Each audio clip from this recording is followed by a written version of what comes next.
नमस्कार. तलाठी परीक्षेचा निकाल कधी लागणार? तर या संदर्भात बहुतेकसे कॅन्डिडेट अजून प्रतीक्षेत आहेत आणि परीक्षा होऊन देखील खूप दिवसांचा कालावधी लोटला आणि अद्याप निकालही लागलेला नाही. त्यामुळे संपूर्ण दिवसभरामध्ये ट्विटरवरती ट्विट करण्यात आलं होतं आणि ट्विट करण्यात आल्यानंतर त्याला चांगला प्रतिसाद देखील विद्यार्थ्यांचा मिळाला आणि यामध्ये सर्वात महत्त्वाची बाब म्हणजे तलाठी भरतीचा निकाल जानेवारीपर्यंत लागणार असल्याची माहिती समन्वयक तलाठी भरती परीक्षा यांच्याकडून ही माहिती मिळाली आहे आणि 8 लाख उमेदवार सध्या निकालाच्या प्रतीक्षेत आहेत आणि 16,000 जणांनी आक्षेप केले होते. तर लक्षात घ्या, सदरचं ट्विट देखील करण्यात आलं. त्यामुळे पाहू शकता की तर यामध्ये परीक्षार्थ्यांची संख्या फार मोठी होती. त्यात कुठल्याही विद्यार्थ्यांवर अन्याय होऊ नये म्हणून अगदी काटेकोरपणे कुठल्याही नियमांचे उल्लंघन न होता निकाल तयार करणे सुरू आहे आणि पुढील 2 दिवसामध्ये निकालासंदर्भात चांगली बातमी मिळेल. तसेच जानेवारीपर्यंत नियुक्तीची प्रक्रिया पूर्ण होण्याची अपेक्षा आहे. तर पाहू शकता की सरिता नरके, राज्य समन्वयक तलाठी भरती परीक्षा यांनी ही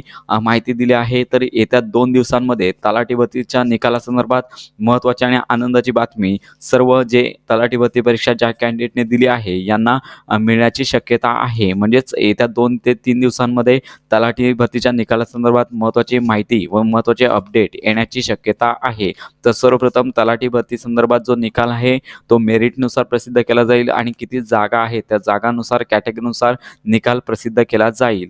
तर अशा प्रकारे या संदर्भातल्या सर्व अपडेट्स आपल्या चॅनलवरती दिल्या जातील. तर ही महत्त्वाची अपडेट इतरांपर्यंत नक्की शेअर करा आणि येत्या 2 दिवसातच महत्त्वाची माहिती तलाठी भरतीच्या निकालासंदर्भात आपल्याला मिळणार आहे. यामध्ये ज्या प्रसिद्ध होणार आहेत याद्या, तर यामध्ये गुणवत्ता यादी प्रसिद्ध होईल आणि त्यानंतर डॉक्युमेंट व्हेरिफिकेशन आणि नंतरच निवड यादी अशा प्रकारचा निकाल प्रसिद्ध होणार आहे.